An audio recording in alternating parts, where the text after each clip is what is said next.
মাটি খুঁড়তেই বেরিয়ে এলো প্রায় ২৫ বছর আগে কবর দেয়া সাদা কাপড় মোড়ানো এক ব্যক্তির মরদেহ।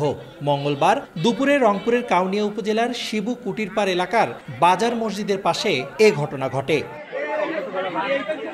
জানা যায়, সরকারি অর্থায়নে শিবু কুটিরপাড় এলাকায় বাজার মসজিদের ওয়াজ ব্লক নির্মাণ করার জন্য মসজিদের পিছনে মাটি খনন করে রাখা হয়। বৃষ্টির পানিতে খনন করা জায়গায় মাটি ভেঙে পড়লে সেখানে সাদা কাপড় মোড়ানো কিছু অংশ দেখতে পায় স্থানীয়রা। খবর পেয়ে মসজিদ ও গ্রামের লোকজন ঘটনাস্থলে এসে মাটি খুঁড়ে সাদা কাপড় মোড়ানো অবস্থায় মরদেহটি বের করে। ২৫ বছর আগের মরদেহ দেখতে সেখানে বিভিন্ন এলাকার লোকজন জড়ো হয়, কিন্তু মসজিদের পেছনে যে মৃত ব্যক্তির কবর রয়েছে তা স্বজনদের স্মরণ ছিল না। পরে স্থানীয় আলেমদের পরামর্শে সেখান থেকে মরদেহটি শিবু কুটিরপাড় কবরস্থানে জানাজা ছাড়াই দাফন করা হয়েছে। মাটি খুঁড়তেই এটা মাথা মোড়ানো একটা পাওয়া গেল কাপড়, তাতে দেখা গেল খুলে মাথা কাপড়টা খুলে দেখা গেল একটা মানুষের লাশ, মাথা চুল সব কিছু আছে।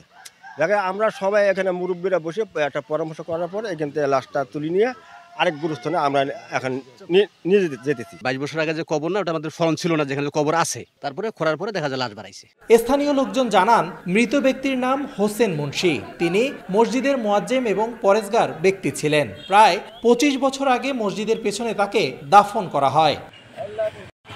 রেদওয়ান হিমেল, সময় সংবাদ, রংপুর।